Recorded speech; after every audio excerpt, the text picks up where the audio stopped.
یا رسول اللہ آپ تناول فرمائیے۔ حضرت انس بن مالک رضی اللہ تعالیٰ فرماتے میں حضور کے پاس بیٹھا تھا، نبی علیہ السلام نے دست دعا بلند فرمایا اور دعا فرمائی، اے اللہ اس وقت روئے زمین پر جو تیرا محبوب ترین بندہ ہے نا، جو تیرا محبوب ترین بندہ ہے، مالک اس کو میرے پاس لیا، میں پسند کرتا ہوں کہ اس خانے میں وہ بھی میرے ساتھ شریک ہو جائے۔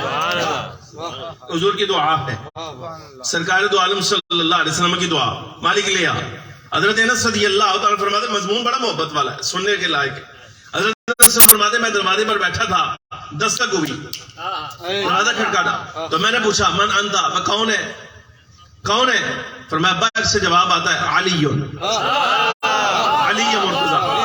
حضرت انس رضی اللہ تعالیٰ فرماتے ہیں میں نے کہا حضور مصروف ہے بعد میں آئیے گا، حضور مصروف ہے بعد میں آئیے گا۔ پتہ کیوں؟ اس لیے آپ فرماتے ہیں نبی پاک صلی اللہ علیہ وسلم کی دعا یہ تھی، اے اللہ اپنا محبوب ترین بندہ آج لیا جو میرے ساتھ کھانے میں شریک ہو، اب جو دروازے سے گزر آتا حضور کے ساتھ شریک ہو جاتا نا، تو یہ سند تھی، حضور کی مہر تھی کہ روئے زمین پر یہ بندہ اللہ کا بھی محبوب ہے، سرکار کا بھی بڑا محبوب ہے، یہ مہر اور سند ہے۔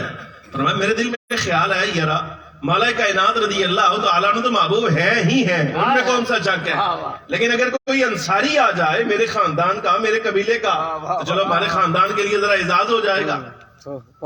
کہتے میں نے اس لیے کہا، میں نے کہا حضور مصروف ہے بعد میں آئیے گا۔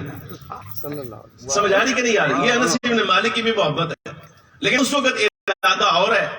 حضرت انس فرماتے ہیں مولا کائنات رضی اللہ تعالیٰ تشریف لے گئے، کچھ دیر کے بعد دوبارہ دستک ہوئی، میں نے پوچھا کون ہے؟ سمجھے شاید ہو سکتا ہے اب کوئی انصاری آیا ہوگا، لیکن نہ، فرمایا علی، علی، حضور مصروف ہیں بعد میں آئیے گا۔ باتیں میں نے پھر لوٹا دیا۔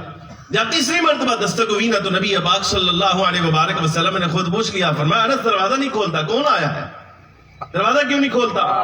تو میں نے عرض کیا یا رسول اللہ صلی اللہ علیہ وسلم مولا کائنات علی مرتضیٰ آئے ہیں، سرکار کا جواب سنیے۔ فرمایا انس دروازہ کھول، میں اسی کا تو ارادہ کر رہا تھا۔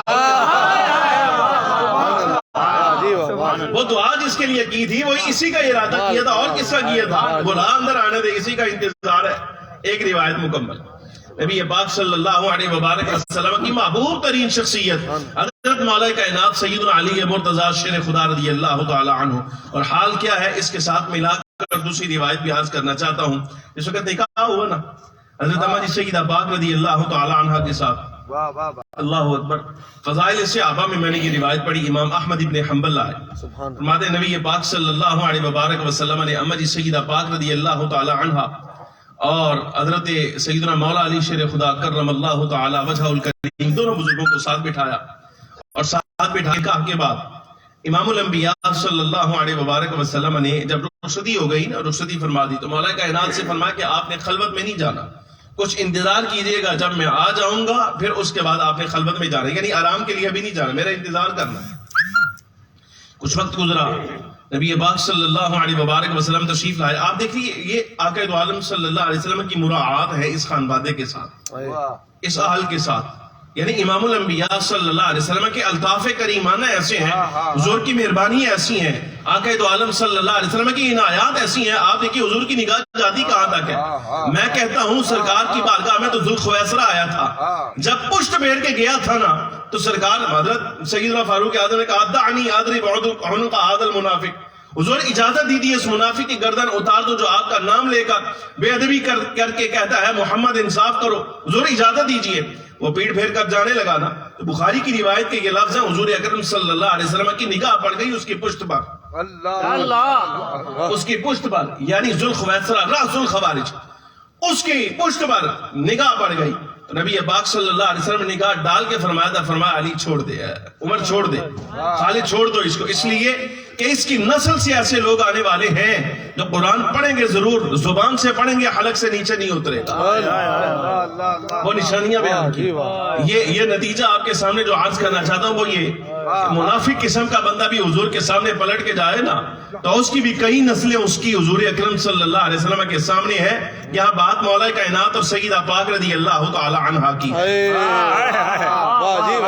یہاں بات مولا کائنات اور سیدہ پاک رضی اللہ تعالی عنہا کی ہے۔ فرمایا خلوت میں نہیں جانا، انتظار کرنا، سرور عالم صلی اللہ علیہ وبارک وسلم خود گھر تشریف لائے، مولا کائنات کے حجرے میں آئے اور مولا علی شیر خدا رضی اللہ تعالیٰ عنہ کو سامنے بٹھایا، پانی کا پیالہ منگوایا اور منگوا کر اس کے اوپر کچھ کلمات پڑھے اور حضرت مولا کائنات رضی اللہ تعالیٰ عنہ کے سر انور پر وہ پانی ڈالا اور آپ کے سینہ مقدس میں پانی ڈالا، دعا دی، اور اس کے بعد حضرت اماں جی سیدہ پاک رضی اللہ تعالیٰ عنہ کو بلایا اور بیان کرنے والے راویان حدیث یہ بات کہتے ہم نے یہ منظر دیکھا کہ سیدہ پاک ایسی با حیا ہے، ایسی شرم والی ہے، ایسی حیا والی کہ اپنے والد گرامی امام الانبیاء صلی اللہ علیہ وسلم کے سامنے کھڑی ہے، لیکن سر سے لے کے پورے پاؤں تک اپنے آپ کو ایسی حیا والی چادر کے ساتھ لپیٹ رکھا ہے کہ اس کی مثال ہی دوسری کوئی نہیں ہے۔ سر سے لے کے پاؤں تک بڑی چادر میں اماں جی سیدہ پاک رضی اللہ تعالی عنہا ازاہ ادب و احترام اور بڑی حیا کے ساتھ حضور کے سامنے موجود ہے۔ پھر وہی برکت والا پانی امام الانبیاء صلی اللہ علیہ وبارک وسلم نے ان کے سر انور پر بھی کچھ نہ کچھ ڈالا برکت کے لیے اور رخصت کیا، فرمایا اب آرام کرو جا کر۔ سیدہ اسماء رضی اللہ تعالی اسماء بنت عمیس کہتی ہیں میری دروازے پر دستک ہوئی نا تو سرکار دو عالم صلی اللہ علیہ وسلم نے سایہ دے کر فرمایا دروازے پہ کون ہے؟ حضرت اسماء فرماتی میں نے عرض کی یا رسول اللہ اسماء، فرمایا اسماء بنت عمیس ہے؟ جی ہاں یا رسول اللہ۔ فرمایا بتا اتنی بات بتا کیوں آئی ہے، جملہ سننا، کیوں آئی ہے؟ اور جواب بھی حضور نے خود دیا، فرمایا کہ اللہ کے نبی کی اولاد کی حرمت اور عزت کی وجہ سے آئی ہے، اللہ کے نبی کی اولاد اور حرمت کی وجہ سے آئی ہے، عزت کی وجہ سے آئی ہے۔ جی ہاں یا رسول اللہ، سیدہ پاک کی عزت اور احترام کے لیے آئی ہوں کہ آج ان کی خدمت گزاری کروں گی۔ تو نبی پاک صلی اللہ علیہ وبارک وسلم نے کوئی ایسی دعا دی، دعا اگرچہ حدیث میں منقول نہیں، سیدہ اسماء رضی اللہ تعالیٰ عنہ فرماتی ہیں با خدا اگر آخرت میں مجھے کسی شے کا سہارا ہے کہ میری بخشش کا سبب ہو جائے تو سرکار کی یہ دعا ہے، تو سرکار نے اس موقع پر مجھے عنایت فرمائی۔ اور فرمایا حال یہ ہے کہ امام الانبیاء صلی اللہ علیہ وسلم مولا کائنات کے حجرے سے باہر آئے اور اپنے حجرے تک آتے آتے مسلسل سرکار ان دونوں بزرگوں کے لیے دعا فرما رہے ہیں۔ پتہ ہے کیوں؟ اس لیے اچھا، اور یہ جملہ اماں جی سیدہ پاک جب سامنے کھڑی تھی نا تو سر انور پہ پانی ڈالنے سے پہلے آپ نے فرمایا تھا، فرمایا فاطمہ یاد رکھنا میں نے تیرا نکاح اپنے خاندان کے اس فرد کے ساتھ کیا ہے کہ اس سے زیادہ محبوب اس خاندان کا فرد اور ہے ہی کوئی نہیں، ایسے بندے سے تیرا نکاح کیا ہے۔ اور یہاں تک جملہ بھی اماں جی سیدہ پاک سے فرمایا تھا جب مولا کائنات رضی اللہ تعالی عنہ کی دنیا سے بے رغبتی دیکھی، مال سے محبت نہیں ہے اور جائیداد سے کنبے سے محبت نہیں ہے، تو اماں جی سیدہ پاک رضی اللہ تعالی عنہ نے حضور اکرم صلی اللہ علیہ وسلم سے آگے عرض کیا یا رسول اللہ صلی اللہ علیہ وسلم آپ نے میرا نکاح ایسی شخصیت کے ساتھ کر دیا ہے جو فقر کو پسند کرتے ہیں، دنیا سے بے رغبتی کو پسند کرتے ہیں۔ نبی پاک صلی اللہ علیہ وبارک وسلم نے ارشاد فرمایا فاطمہ یاد رکھنا جس کے ساتھ تیرا نکاح کیا ہے یہ دنیا میں بھی سید ہے اور آخرت میں بھی سیدی اٹھایا ہے، اس کو اللہ نے دنیا میں بھی سرداری دی ہے اور آخرت میں بھی رب نے اس کو سرداری اٹھانا ہے، سربراہ اور آقا بنا کر اٹھانا ہے، کسی عام فرد سے تیرا نکاح نہیں کیا۔ یہ شان ہے حضرت مولا کائنات رضی اللہ تعالی عنہ کی جن کے ساتھ امام الانبیاء صلی اللہ علیہ وسلم نے اپنے جگر بارا۔ اور ایسے ہی نہیں بلکہ آپ ذرا اس مسئلے کو بھی سمجھیے، فخر عالم صلی اللہ علیہ وسلم نے ارشاد فرمایا ان اللہ تعالی جعل کل ذریت نبی فی صلبہ وجعل ذریتی فی صلب علی بن ابی طالب، فرمایا میرے مالک کی یہ شان ہے اس نے حضرت سیدنا آدم سے لے کر آخری نبی تک ہر نبی کو جو اولاد عطا فرمائی ہے، جس کو اولاد دی ہے تو ہر نبی کو اس کی اپنی صلب سے دی ہے سوائے میرے۔ فرمایا اولاد میری ہے لیکن اللہ نے اولاد میری ظاہر کرنے کے لیے جس صلب کا انتخاب کیا ہے وہ علی مرتضیٰ شیر خدا کی جعل ذریتی، فرمایا میری نسل میری اولاد اور میری اولاد کی بقا اللہ تبارک و تعالی جل وعلا نے علی مرتضیٰ کی صلب میں رکھ دی ہے۔ اور آخری حدیث جو دوسری آپ کے سامنے عرض کرنا چاہتا تھا بڑی مختصر سی، حضور پر نور سید العالمین صلی اللہ علیہ وبارک وسلم کا وصال ہوا نا تو آپ کو معلوم ہے کہ امام الانبیاء صلی اللہ علیہ وسلم پاک ہیں، سرکار پاک ہے، حضور جیسا پاک کون ہو سکتا ہے؟ امام الانبیاء صلی اللہ علیہ وسلم کو وہ غسل دینے کی ضرورت نہیں تھی جو عام آدمیوں کو دیا جاتا ہے، لیکن چونکہ احکام ہے تو یہ ذمہ داری تھی حضرت مولا علی شیر خدا اور خاندانی آل بیت کی کہ وہ امام الانبیاء صلی اللہ علیہ وسلم کو غسل دیں گے۔ مولا کائنات رضی اللہ تعالیٰ نے غسل دیا اور غسل دے کے جب آقا دو عالم صلی اللہ علیہ وسلم کو کفن پہنایا گیا نا تو یہ بھی مسند امام احمد ابن حنبل کے لفظ ہیں. نبی پاک صلی اللہ علیہ وسلم کو ایک خاص خوشبو لگائی مولا علی شیر خدا رضی اللہ تعالی عنہ نے. وہ ساری تو نہیں لگائی، کچھ لگائی اور کچھ بچا لی. جو بچ گئی، حدیث کے لفظ ہے 30 سال کا دورانیہ مولا علی شیر خدا رضی اللہ تعالی عنہ نے وہ خوشبو اپنے پاس سنبھال رکھی. تقریباً 30 سال آپ نے بات سنبھال کے رکھی. جب آپ کی شہادت کے ایام قریب آئے نا، شہادت کے ایام قریب آئے تو خاندان کو، اپنی آل اولاد کو بلایا اور بلا کر اپنے خادموں کو، غلاموں کو بلایا اور بلا کر یہ ارشاد فرمایا جب میرا وصال ہو جائے، چونکہ شہادت کا مرحلہ بعد کا ہے، وہ تو موقع کی بات ہے نا، تو وصال فرمایا، شہادت کی وصیت فرمایا کہ جب میری تکفین کی باری آئے اور میری تدفین کی باری آئے تو یہ یاد رکھنا میری وصیت ہے. یہ جو نبی پاک صلی اللہ علیہ وسلم کی بقیہ خوشبو ہے نا، سرور عالم صلی اللہ علیہ وسلم کے کفن کو لگائی تھی، فرمایا یہ بقیہ خوشبو تم نے مجھے لگانی ہے. حضرت مولا کائنات رضی اللہ تعالیٰ عنہ کی شہادت ہوئی، جب آپ کی شہادت ہوئی، یہ خوشبو وصیت کے مطابق آپ کو لگائی گئی. بات ختم، حدیث ختم ہو گئی. لیکن بات سمجھنے کے لائق وہ کیا؟ 2 ہی باتیں ہیں. وہ یہ کہ اللہ کرے آپ کو بھی اور ہمیں بھی رب العالمین جل وعلا مولا کائنات رضی اللہ تعالیٰ عنہ کی تربت اقدس پر لے جائے. مولا کائنات کی بارگاہ میں لے جائے. اگر صاحبزادہ صاحب ہم مولا کائنات رضی اللہ تعالیٰ عنہ کی تربت انور پر کھڑے ہو کر خوشبو آئے نا، تو یہ سمجھ جائیے گا یہ مولا کائنات کی نہیں، سرور عالم صلی اللہ علیہ وسلم یہ سرکار کی خوشبو ہے. نمبر 1. اور نمبر 2 یہ بھی یاد رکھنا، مرتے ہیں بڑے بڑے دنیا سے جاتے ہیں اور بڑی بڑی مہنگی خوشبو ان کو لگائی جاتی ہے، لیکن یہ اللہ کا فضل ہے، کسی کی باقی رہ گئی تو رہ گئی. اگر قیامت کے دن کسی کے کفن کی خوشبو باقی رہی نا، اور جب وہ اپنی قبر سے باہر آیا اور اس کی خوشبو آئی، مہک آئی، تو وہ اس کی ہوگی جس نے اس کو لگایا ہوگا. سمجھ آ رہی کہ نہیں؟ اس نے تھوڑی بتایا عود ہندی لگا دینا یا وائٹ عود لگا دینا یا یہ لگا دینا وہ لگا دینا. اگر کسی کی باقی رہ گئی تو جناب والا وہ پیچھے جس نے لگائی تھی نا وہ تو اس کی خوشبو ہے. لیکن یہ بات کنفرم ہے، پکی بات ہے، مولا کائنات جب اپنی قبر انور سے باہر آئیں گے آپ کے بارے میں تو شاکی کوئی نہیں خوشبو آئے گی. لیکن محبت والی بات یہ ہے مولا کائنات سے جو خوشبو آئے گی وہ آپ کی نہیں بلکہ مصطفیٰ کریم صلی اللہ علیہ وسلم. یہ حوالے ہیں، یہ حوالے ہیں صحابہ کرام رضی اللہ تعالیٰ عنہ مجمعین کے حوالے نبی پاک صلی اللہ علیہ وسلم نے خود بنائے ہیں ان کے لیے. میں نے 4 یاروں سے بات شروع کی تھی، اسی پر ختم کر رہا ہوں. حدیث پاک کے لفظ ہیں، سرکار داخل ہوئے نا جس وقت صدیق اکبر فاروق اعظم رضی اللہ تعالیٰ عنہ کے ہاتھ پکڑے ہوئے، مشکات کی روایت، صحابہ کرام رضی اللہ تعالیٰ عنہ مجمعین حیران ہیں. اور حیران کی اس بات کی کہ ہم ادباً احتراماً حضور کے جلال کی وجہ سے ہم نگاہ اٹھا کے حضور کو دیکھ بھی نہیں سکتے. کیا شان ہے ان 2 بزرگوں کی. سرکار نے صدیق کا ہاتھ دائنے ہاتھ میں پکڑ رکھا ہے اور دوسرے ہاتھ میں حضرت فاروق اعظم رضی اللہ تعالیٰ عنہ کو. سرکار دو عالم صلی اللہ علیہ وسلم کی نگاہ حضور نے جب ملاحظہ فرمایا میرے اصحاب اس سے بھی زیادہ عجیب بات نہ بتا دوں. مشکات کی روایت درسی کتاب ہے، ہمارے ہاں پڑھی جاتی ہے، کتاب الفضائل میں موجود ہے.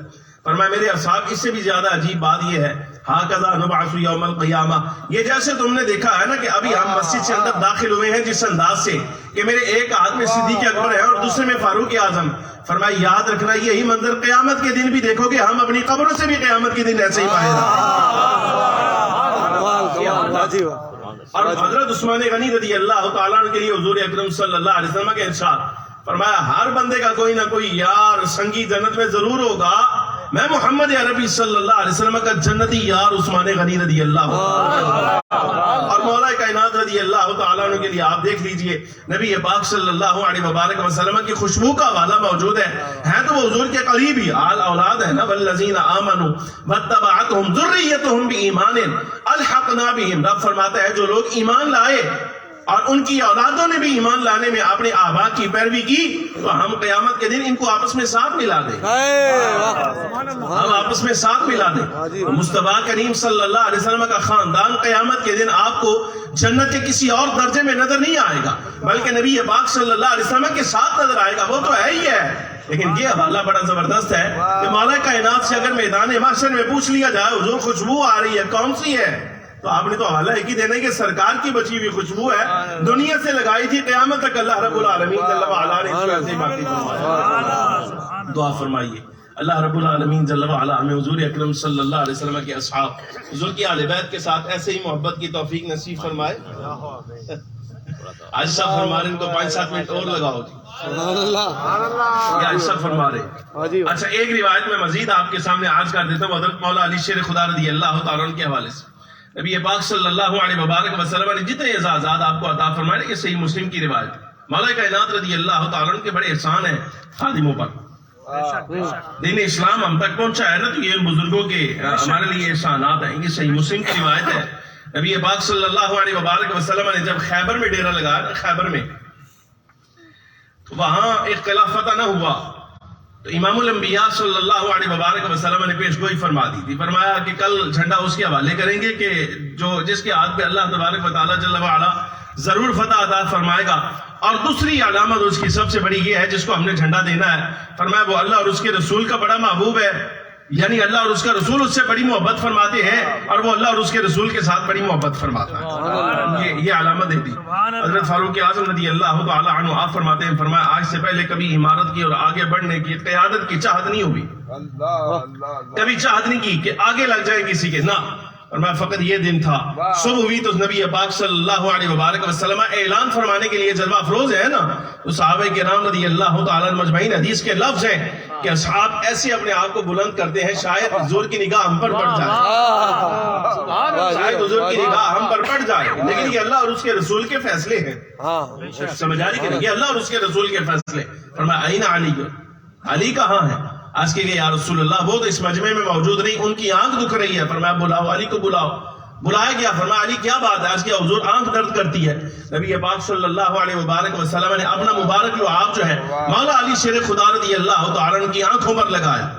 آنکھ پر لگا کے اس کے بعد یہ مولا علی کی روایت بھی اپنی موجود ہے مسند یہ فضائل صحابہ امام احمد ابن حنبل کے لفظ ہیں. نبی پاک صلی اللہ علیہ وسلم نے ہاتھ اٹھائے اور دعا فرمائی. فرمایا اللہم اذہب عنہ الحر والبرد. فرمایا اے اللہ آنکھ درست فرما دی ہے تو نے. میری دعا ہے علی کے لیے سردی گرمی برابر فرما. علی کے لیے یا اللہ سردی گرمی برابر فرما. اور اس کا سبب کیا تھا وہ پیچھے روایت کے لفظ موجود ہے. عبد الرحمن ابن ابی لہلہ کہتے ہیں میں نے اپنے ابا سے کہا میں کہ ابا جی آپ تو جاتے ہیں حضرت مولا علی شیر خدا رضی اللہ تعالیٰ کی خدمت میں وقت گزارتے ہیں رات گزارتے ہیں بیٹھتے ہیں بات چیت چلتی ہے علمی مسائل بھی پوچھتے ہیں تو کبھی یہ مسئلہ بھی پوچھ گیا. فرمایا بیٹا کیا پوچھوں؟ فرمایا بڑی عجیب بات ہے مولا علی شیر خدا رضی اللہ تعالی عنہ کو ہم نے دیکھا ہے کہ سردیوں کے ایام میں گرمیوں کا لباس پہن لیتے ہیں گرمیوں کے ایام میں سردیوں کا لباس پہن لیتے ہیں. بھائی عرب کی گرمی ہو اور وہاں بندہ اونی لباس پہن کے پھر رہا ہو بنو وول پہن لے وہ تو جسم کو کاٹتی ہے لیکن مولا کائنات کو کوئی فرق نہیں. اور فرمایا جی سخت سردی آ جائے کہ کاٹن پالن دیں باریک کپڑا یعنی گرمیوں میں پہننے والا کپڑا آپ سخت سردی میں پہن لیتے ہیں. تو جس وقت یہ مسئلہ پوچھا نا مولا کائنات لوگ پوچھ رہے ہیں کہ آپ ایسے کیسے کر لیتے ہیں تو نبی پاک صلی اللہ علیہ وبارک وسلم کی اسی دعا کا حوالہ دیا. فرمایا میں بیمار تھا سرکار نے لعاب لگا کے تو آنکھ درست فرما دی اور اس کے بعد نبی پاک صلی اللہ علیہ وبارک وسلم نے دعا دی تھی یا اللہ علی کے لیے سردی گرمی برابر فرما. فرمایا وہ دن گیا یہ دن آیا آج تک نہ کبھی سردی محسوس ہوئی ہے نہ کبھی گرمی محسوس ہوئی. حضور کی دعا ہے اور یہ نیری حضور کی دعا نہیں حضرت جی یہ نیری حضرت سرکار دو عالم صلی اللہ علیہ وسلم کی دعا نہیں بلکہ یہ نبی پاک صلی اللہ علیہ وسلم کا پیچھے ایک ایسا کمال موجود ہے تھوڑا سا غور کرنے سے معلوم ہوگا. تھوڑا سا غور کرنے سے آپ کو اگر حضرت ربیہ بن کعب اسلمی یاد ہونا تو بات سمجھنا آسان رہے گی. ربیہ بن کعب نے عرض کیا یا رسول اللہ صلی اللہ علیہ وسلم اسألک مرافقتک فی الجنہ. جو نے فرمایا ربیہ مانگ کیا مانگتا ہے؟ عرض کیا یا رسول اللہ جنت تو اٹھی سنگت یاری چاہیے ساتھ ہو جاؤں حضور آپ کے قریب ہو جاؤں. نبی پاک صلی اللہ علیہ وبارک وسلم نے اگر میدان یہ ہوتا نا تو یہ حدیث پڑھنے کا بھی اپنا ہی لطف ہے. سبحان اللہ یہ حدیث پڑھنے کا بھی اپنا ہی لطف. فرمایا یہ ہو گیا بتا اور کچھ چاہیے؟ شیخ نے پتا کیا فرمایا؟ شیخ فرماتے ہیں یہ نبی پاک صلی اللہ علیہ وسلم کا اختیار تو ہے اپنی جگہ رہا اس میں کوئی شک نہیں. حضور اور بھی بہت کچھ نواز سکتے ہیں لیکن یہ ربیہ کا امتحان تھا. یہ ربیہ بن کعب کا امتحان تھا. جب حضور نے فرمایا نا اور کچھ چاہیے تو کہنے کا مطلب یہ تھا ربیہ دیکھنا یہ ہے کہ اب ہماری سنگت مل جانے کے بعد ربیہ کو کوئی خواہش رہتی ہے کہ نہیں رہتی، لیکن ربیہ کامیاب ہے. کہا نہیں یا رسول اللہ جو آپ نے دے دیا ہے بس یہی کافی ہے، جو آپ نے دے دیا اس کے بعد بھلا مانگنے والی کون سی چیز رہ جاتی ہے. جب آپ کی سنگت مل گئی ہے تو حضور جنت بھی مل گئی ہے، درجے بھی مل گئے ہیں، انعام بھی مل گئے ہیں، ہر شے تو مل گئی، پیچھے کیا رہ گیا. اچھا لیکن یہ بات سمجھنے کی ہے. آپ دیکھیے ربیہ بن کعب رضی اللہ تعالیٰ وہ شخصیت ہے جو ہے یہاں، اور انعام ان کو جو ملنا ہے وہ اوپر جا کے ملنا ہے.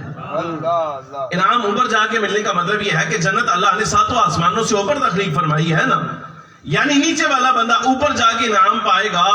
مولا کائنات رضی اللہ تعالیٰ کی اس حدیث کے مطابق شان الگ ہے، اس لیے کہ جو شان اوپر جا کے بندے کو ملنی ہے نا، حضور نے دعا فرمائی یا اللہ اس کو یہیں دے دے.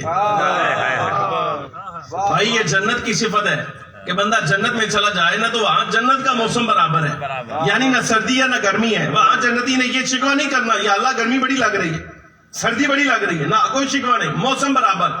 لیکن اللہ رب العالمین جل وعلا نے محبوب کو یہ شان عطا فرمائی ہے، زمین والا کہے نا کہ ہمیں اوپر لے جائیں تو حضور اوپر لے جا رہے ہیں.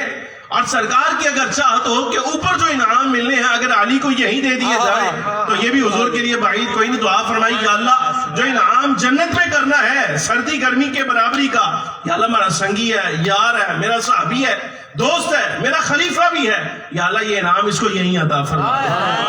رب العالمین جل وعلا نے انعام یہی آپ کو عطا فرمائے، میدان میں اترے. آپ سے پہلے حضرت عامر بن اقوا رضی اللہ تعالیٰ سنن نبی داؤد کی روایت، ایسا زبردست ہدی خان شیخ صاحب، ایسا زبردست ہدی خان، یعنی شعر ایسے پڑھتے تھے، ایسے شعر پڑھتے تھے. جس وقت جا رہے ہیں نا خیبر کی طرف، یہ خیبر والا واقعہ تھا، خیبر کی طرف جا رہے ہیں نا تو رستے میں کچھ اشعار پڑھنے کی آواز آئی، اشعار کی آواز آئی. نبی پاک صلی اللہ علیہ وبارک وسلم نے حضرت بلال حبشی سے پوچھا، فرمایا یہ کون شعر پڑھ رہا ہے؟ تو عرض کہ یا رسول اللہ صلی اللہ علیہ وسلم عامر ابن اقوا شعر پڑھ رہے ہیں. تو فخر عالم صلی اللہ علیہ وسلم اشعار ایسے خوبصورت ہے، حضور نے مضمون اس کا ملاحظہ فرمایا نا، حضور نے دعا دی، فرمایا اللہ عامر کی بخشش فرمائے، اللہ عامر کی بخشش فرمائے. اچھا آپ کو تو صرف دعا لگتی ہے نا بھائی، آپ کو تو اتنا ہی سمجھ آنا ہے کہ سرکار نے دعا فرما دی تو بس بخشش ہو گئی. لیکن فاروق اعظم رضی اللہ تعالیٰ فرماتے ہیں نا تمہیں نہیں پتا، حضور اگر کسی کے لیے کہہ دے کہ اللہ اس کو بخشے، اس کا مطلب یہ ہے وہ اس کا آخری وقت آ گیا ہے.